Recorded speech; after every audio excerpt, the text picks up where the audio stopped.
That's it. So going on to our last official question before we go on to passing the mic, I just wanted to ask you, Deborah, what's next? What's next for you? What can we expect from you or from Dotplot in the near future? Bro, what's that? For me personally, I'm not gonna lie, this masters, it came for me. So I'm fatigued. I'm gonna take a nap. I need to sleep. That's the next thing. But for Dotplot, we next thing is product development for sure. So right now our prototype is quite rudimentary. So we really want to just get it to a point where we're able to hand it to people to be doing our user tests. So it's all about bringing all of the components of our product together, testing it really rigorously, taking it to clinical trials, and hopefully, just rolling it out for testing. So that's what we're doing. Oh, and also fundraising because we need money. So that's the next thing. So we're graduating soon. And then, as we were speaking about in the first question, or second, I think it was getting into that working world, realizing that we're not students anymore. But yeah, that's the next thing for us, really, really kicking this off and taking it forward. Wow, that's great to hear, and as always, we look forward to seeing what you guys do, and keep listening because at the end of the episode, we'll be getting all the information of where you can find out more about Dotplot, and maybe even if you have any personal questions that you want to ask Debra, that you can ask her as well. But now we're going to go on to our new segment of Passing the Mic, where I will essentially virtually pass the mic over to Debra. And Debra will be asking me the question that she has prepared for me today. So I'm going to hand over to you, Debra. The mic is yours. And what question have you prepared? Amazing. Okay, I'm curious, what inspired you to start this podcast? Because it's pretty, I mean, you've got seasons, so it's been good. It's really good. And it's just inspiring to listen to and to hear about, and your consistency with it is so admirable as well. So I just curious, what inspired you to start it off? First off, I want to say thank you for the consistency thing, because 100%. I would like to be like, yes, I'm always consistent in ensuring that everything's out when it's supposed to be. But obviously, like I said, things you can prepare for failure, and you can still fail. So it's one of those things where I will say that sometimes I do have things planned out, and sometimes it's just a bit of a spur of the moment, let's just do it type thing.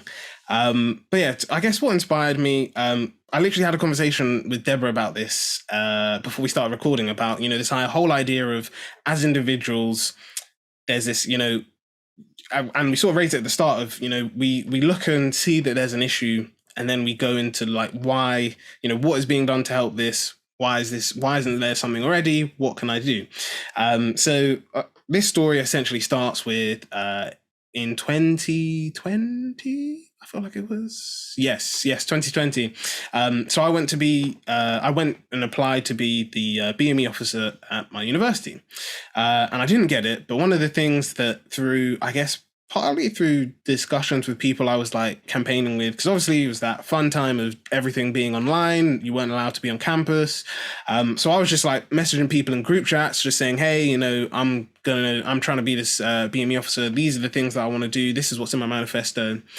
And I think for me, it was just a lot of students didn't know about the resources that were available to them, or the things that they could do. So we were saying before of, whether it's, entrepreneur competitions that you can get funding to start your own business, or at Brunel, we've got a professional development center that will read your CV and help you with CV prep and interview preps and stuff like that. And the amount of students that were just I didn't even know that Brunel did this. I was kind of really? Because I say that, but I know that from speaking to all these people, and especially through my other years university, that there were courses that didn't tell people about this. It was more if you find it as well. Yeah. And it's just generally just a lot of students don't know what's available to them. So me and my friends that helped me to campaign, I just told them hey guys, I just feel there's a lot of things that aren't available to students, and they don't know about all these resources. And wouldn't it be great if they had a space where they could? So originally, Pick Up the Mic started as just going to be this series of events that I was going to do, sort of an online, join a Zoom meeting. You get to speak to someone who's doing stuff for an hour. But then I guess we were all just events are great, but we also said that wouldn't it be great that if people could just, in their own time, just have access to these resources? So we said, yeah, let's make a podcast. And I think another thing that sort of linked with the whole starting process was, I guess, as a Black person, essentially, there's no better way to put it, but as a Black person, 2020 was a bit of a trying year. And I just felt like there wasn't really a lot of, I'm not saying there were, globally, there weren't a lot of conversations about race and how we look after individuals, mental health, or how do we support people when we're not essentially a part of their group, because obviously there were, but I just felt like in my personal sphere of where I was at, within my university, I just felt like there wasn't a lot that was going on.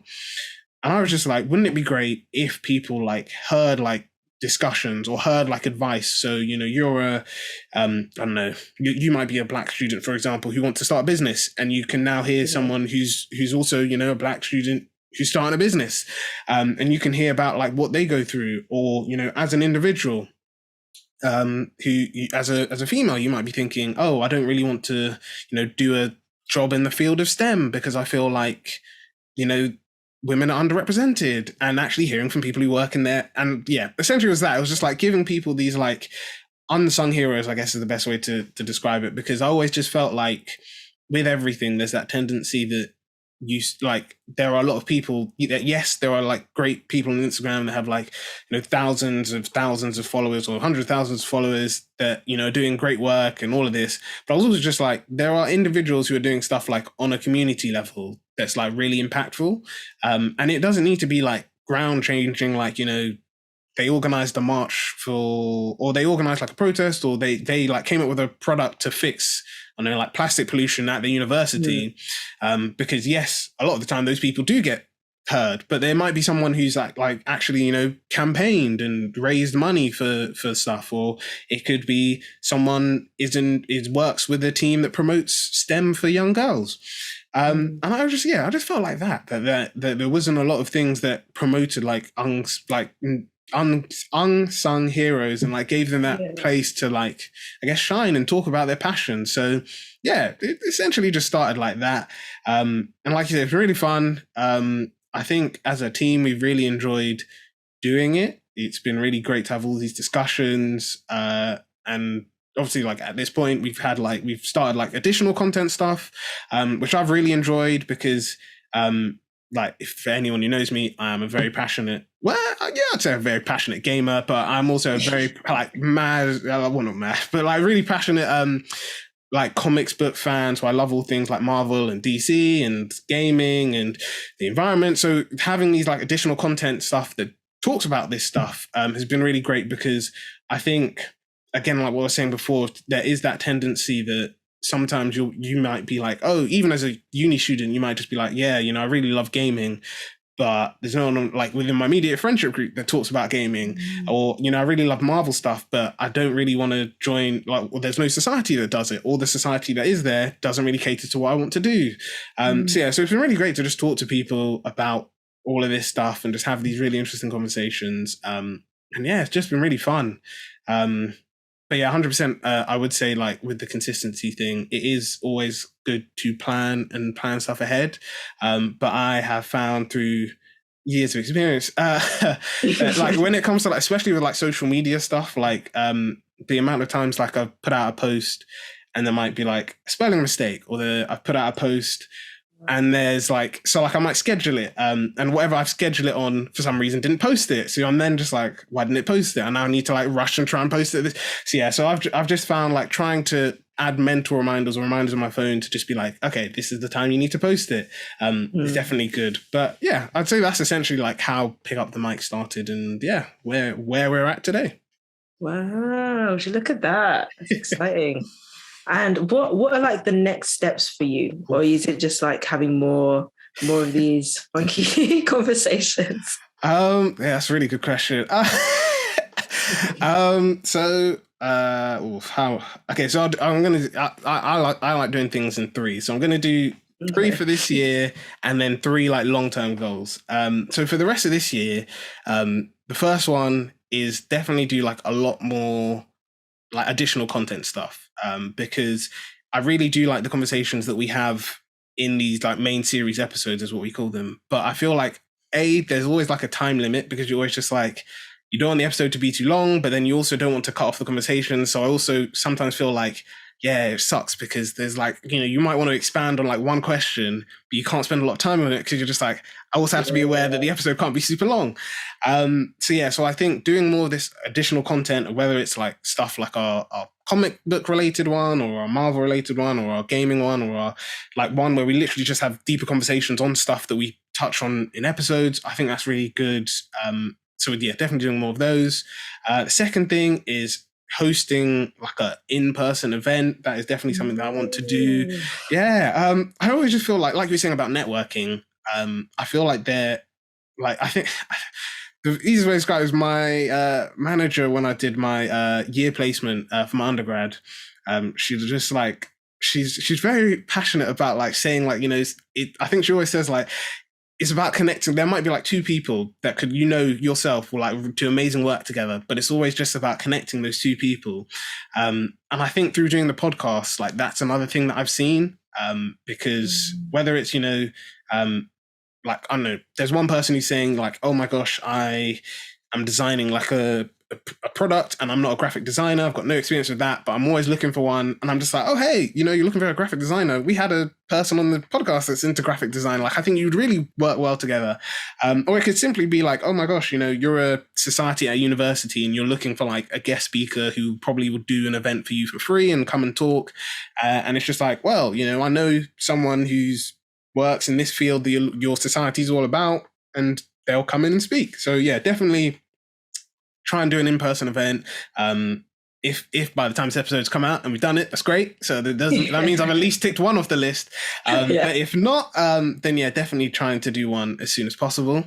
And then I think the last thing for this year is just, I would say doing something, well, either do like an in-person, I guess for us as a team, like in-person recording event. Because we've been saying like as a team, like it's great that we like do stuff on Zoom. It's easier, there's no like rushing. No one's really delayed by transport. But we've said that like actually it would be really good to have like us, whether it's us as a team or us and some guest speakers, to just sit down like in a recording studio and record ourselves talking, because we felt like that would actually be a lot more fun. And we can do in person, we can actually meet some of our guest speakers. So definitely doing like an in-person recording, I think is the third thing that I want to do for this year. And then long term, I guess first thing is definitely to try and like you said about like fundraising, of trying to get funding for the podcast to, I guess, to turn into a full-fledged business, but also to try and like use it but to also try and use it as a resource to like not necessarily promote, but like I was saying about unsung heroes, I just feel like there are sometimes a lot of people that do like incredible work or do stuff and they're not really heard of. And it's not necessarily like, oh yeah, I want to promote them so they can promote the podcast type thing, but it's more of like, wow, this person's like, I don't know, like doing really incredible work, but no one really knows about it, or they're doing like all these great things, they're writing books, or they're, doing like free tutoring sessions for people. And it's just like, hey, nobody knows about them. And I just feel like saying that, wouldn't it be great if there was like something that like shone a light on them? And yeah, I feel like that's definitely something that's true. So yeah, that would be the first thing. Second thing, I would be trying to, I guess, again, trying to just like build the team, like you said, like where we need it. So we've all got different expertise on like recording stuff and podcasting. But yeah, we're not like professional podcasters. I mean, we might be able to slide back. Basically. Yeah.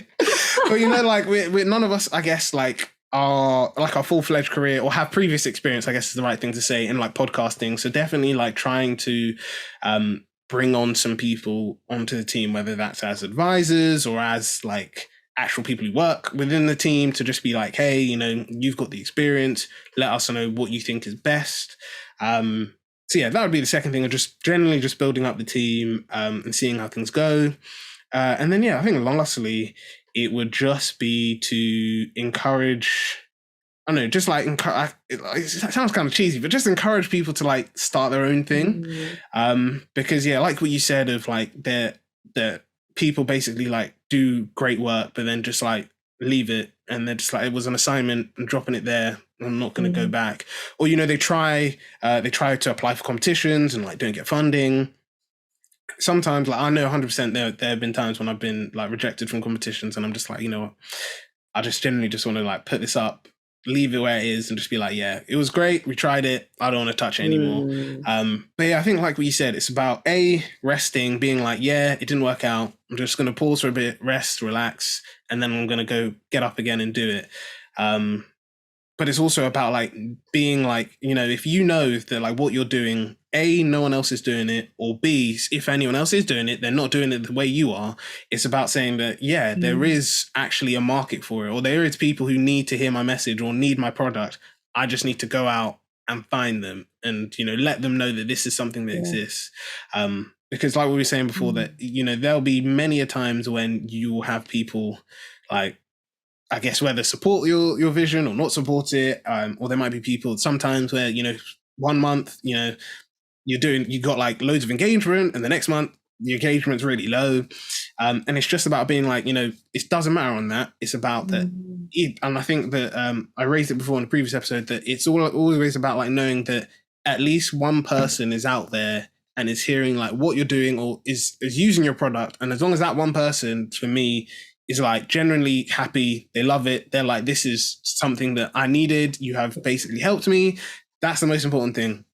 Because you know that you're actually then doing, you know, your work's fruitful. It doesn't need to necessarily appease the masses, as long as there's like one person that's like, this is great. Like I mentioned in the previous episode, that there's like one person, I don't know who they are, I don't get the statistics, but there's always one person whenever I know, especially when I release the episodes, like the audio versions of the episodes, sort of like on Spotify and Amazon Music and stuff, there's always at least one person that like listens to the episodes like definitely within like 24 hours, sometimes like within like a couple of minutes of just uploading. Wow. Yeah, so I don't know who you are, and if you're listening, then thank you, because yeah, I feel like 100% just to know that there's like at least that one person that's just like, yeah, you know, these guys are doing like great work, I am really interested in hearing what they do. I can't wait for more. Like as soon as they release something, I want to see more of it. Yeah, I think that's the third thing, of just knowing that, you know, I'm encouraging at least one person to do, you know, to try something, to do something new, to see something in a new way. Yeah, that's the most important thing to me. These are some solid next steps. Honestly, no, it's really, really admirable. It's so great to hear as well. I think also just I've been thinking about what is the word to describe what you're doing, but I can't think of it. But when you're speaking about like shining the light on people who have maybe not being as noticed and stuff, I was like, goodness, that's yeah, I can't think of the word. It's so frustrating, but it's just a very admirable thing, because I think there's so many people doing incredible stuff out there, whether it's entrepreneurship or this or that or the other. It's very, very selfless things. And yeah, they just need to be spotlighted for sure. And I love what you were saying about that one person listening, because I think it's similar to what we do when we're doing like customer discovery, when they say that setting up a bunch of surveys isn't as valuable as having those one-to-one conversations with people. And I think sometimes just sitting and knowing that there's just that one person or that one interview or whatever can just be so valuable, because then you're really able to understand like what it is that they need or they like, and they can fulfill their needs so much better. But yeah, shout out to that one listener, man, whoever they are. We love loyal fans, man. Honestly, it's so true. And yeah, like you said, it's just like knowing that there's like I said, like one person that's just like, yes, this is what I need, or this is something that's really helping me. And yeah, I guess one thing, not necessarily to do with like the next steps for pick up the mic, but when you raise like, you know, spotlighting on people and like, you know, using like getting in contact with people, I think one of the things that definitely doing this, like doing pick up the mic, and I do also do a sustainable fashion thing on the side as well. So I think from both of that is that like the amount of people that generally like you can just, whether it's a DM on Instagram, an email, a LinkedIn message, whatever. Like you just send a message and you're just like, hey, I do this like podcast or this YouTube channel. We do this. I'd love to have you on to talk about something. You know, you like the amount of times you'll send messages and people will be like, yeah, cool. Like just give me the details. Like I think that generally people do, like like we were saying before about LinkedIn, that there is that tendency to be like, oh my gosh, you know, if I send the message to someone, people are gonna like generally like not read it or they're gonna ignore it. And it's just like, no. And I think one of the things probably like many a celebrity that are probably fed up of get like DMs and stuff. But I think that's one of the things that I've 100% like started to do is, you know, there are people that I've just been like, you know what, I would love to have you on the podcast. And you know what, whether you're on the podcast today or in 10 years time, whatever, that's cool. But I'm going to message you. And I was just like, you know what, what's the worst going to happen? You get a no or you don't get a reply. Exactly. And it's just about being like, you know, I think just going out there and like you said, just trying it, because the amount of times that people do like come back and they're just like, wow, you know, this is really interesting. Like, yes, get like, please let me know more details, or, oh my gosh, this is great. You know, I might not be able to talk much about it, but I actually know someone who works on our team that's an expert in it. Yeah, I think that's the thing that we do generally sometimes overthink. So yeah, I'd say like if there's anyone who, whether it's wants to just start a business that's product based or service based, yeah, don't be afraid to like message people, like anyone and everyone, because yeah, like I said, the worst that can happen is you get a no or you don't get a response. Exactly. And at the end of the day, you know, it is what it is. You move on to the next one and you just keep on going. So true. Just try. Honestly, just try and get comfortable with rejection, man, because it's just a part of life, honestly. Whether it's applying for jobs or reaching out to people, it's going to happen. And it links back to what you said about how we can often see the end result of people's hard work and not really that journey. You don't know how many rejections that person that you're looking at has gone through to get to the point where they are. There's this really great image that I saw recently that's like 3 people standing on these podiums. And from one side, you can just see them standing on the podium, and then behind you can see all of the work that's gone into where they are at that point. And yeah, like you said, it's so easy to focus on the outcome without understanding the journey. So people at the top, I'm sure they've received so much. Just got uncomfortable with rejection, and I think you just have to get to that point because there's different reasons where people will say no. And it'll probably get to a point where you're maybe rejecting other people as well. You never know, or just don't have time. Who knows? But yeah, it's just get comfy with it. It's fine. No, so true. It doesn't say much about you either, is it? That's another thing. Like, yeah. No, that's so true. And yeah, 100%, like you said, like, you know, like I said before, it's great that you said that the website looks good and Pick Up Mind looks great. But yeah, like the amount of times that I could tell you that we've either sent a message to a guest speaker and they've like either not replied or said no, or the amount of times that we've like applied for funding and may not have got it or gotten the result that we wanted, like, it's there, but you know, at the end of the day, it's just being like, okay, you know, didn't work out, kind of sucks. Yeah. But it's just like, okay, well, you know, it's not, I guess, putting, you know, people say like, you don't put all your eggs in one basket. It's not about being like, you know, I desperately need this person for my business to be successful. It's about saying, you know, yeah, it would be great to have them on board or to have them take part in my or promote the service, but if they don't, you know, it's not the end of the world. Like the business will still run without them being involved. And yeah, I think it's just being like that. And I think to end this bit, I think a funny thing I saw about was Mo Gilligan on his show. I think he messaged Danny Dyer on like Instagram to ask him to like be a guest speaker. And he just like Danny Dyer never responded to his message. So he like when he was on the Mo Gilligan show, he literally was just like, you know, I messaged you like to be on the show like ages ago, and you just never replied. He was just like, no, you didn't. He was just like, come on, show it up on the screen. And I think that's the exact same here. Of like, you know, sometimes those people might come back years later. Yeah. And yeah, one other story I want to add, and then we'll go on to the MC of the month, was I've raised it before of like Trevor Noah is a big inspiration of mine, and with I know he's Samuel's one as well. I mean, he was on cool. Yeah, honestly, so cool. He's so funny. And it was funny because he was on so Kevin Hart has this podcast, which again I'd recommend for anyone who's looking for a podcast. It's called Comedy Gold Mines, and I really would recommend because it's all about looking at how I guess, comedians, their like journeys and their roles. And I think the thing that I really appreciated about Trevor Noah was he was saying that when he took over the Daily Show and he was like first couple of episodes, he said he was like sending messages to like every celebrity. He was sending messages to loads of people, just being like, hey, you know, Trevor Noah is our new guest host. Is our new host.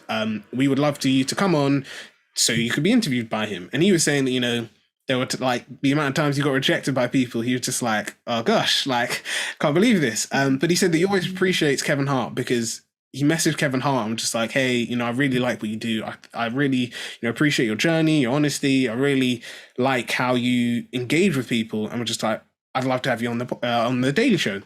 And Kevin Hart was just like, yeah, sure. So I think, yeah, and he was just like, yeah, he was just like, thanks for the message. Like, I'd love to be on. And I think that was one of the things that definitely, like, I guess was great. Is sometimes that's all you need. You just need that like one person who, you know, you say, you know, I'd love for you to be on our podcast, or I'd love for you to, you know, use this product and, you know, let me know what you think or do that. And that but one person just saying like, yeah, this sounds like a really great idea. I really want to be involved is just all you need for it to be successful and for it to like pop off. Nice. It's true. Oh, I love stories like that. It makes me so happy. Because then that's the thing. You'll see the person who's like asked you to come along in the future and they're so big and you're like, oh, wait, they messaged me? It's like they're big. It's crazy. So true. So true. And I think, I mean, I keep adding stories, but 100%, this is the last one, and then I'll go on to the MC of the month, is another person I really like is, and I'm going to butcher his name, and I apologize if he does hear this, but Munya Chihuahua. Munya. Honestly. Oh my goodness. When did you send me that first video, I was like, oh no, I was creasing for days. It's so funny. Honestly, like Munya is in a whole different class of funny. Like, it was really great. And he was on this podcast, called How to Fail, and it was all about like essentially talking about how not only like comedians but also different individuals, so they have like Simu Lee on there to talk about how he's, I guess, different points in life where he's failed, and he said there's always like 3 points where you talk about like where you failed, and I like vague because it's been a while since I listened to it, but he was talking about that essentially there was like literally what happened here. So he wanted to like do a show, or he wanted to do his own thing. And he was just like messaged, and they were just like, you know, we don't think you're the right fit, or it wouldn't work. And I think he said the like, I guess, highlight of the story was he was at an event where it was like a red carpet event. He was like invited to interview guests as like, you know, on the main thing. So not like, I guess, in the side, or, you know, he has to try and hackle them over. He was one of the designated interviewers. And he said like he really found it funny because he walked past like someone who had rejected him. And he was just the person, like, generally, I don't remember if he said they called out to him and he was just like pretended to ignore for a bit and then like spoke to them, or if he was just like, you know, he's like, you know, he spoke to them and like that was it. But he was just like, that story stuck with him because he was just like, you know, he didn't let it stop him. He didn't get upset about it. And he was just like, hey, you know, you might not think that I'm a great fit, but I'm going to make it.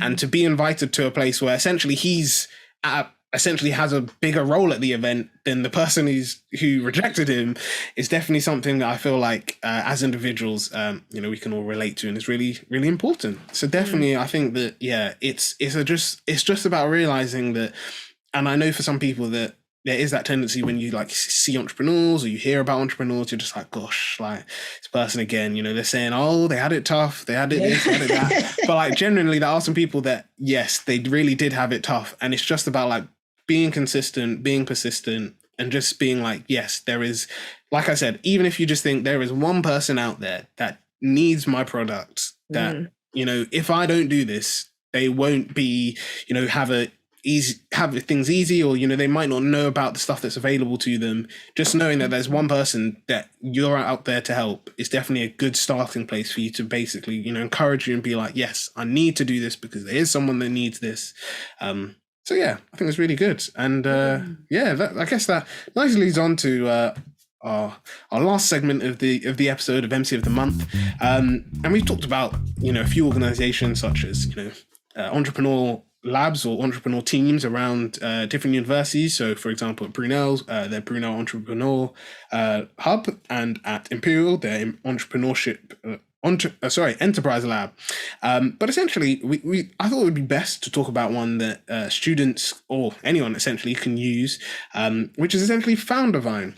Now, Foundervine, they've got a great vision on their they've got a great vision statement on their website, which essentially says they want to see a world where ambitious leaders, creators, and innovators have the tools to build the organizations of tomorrow.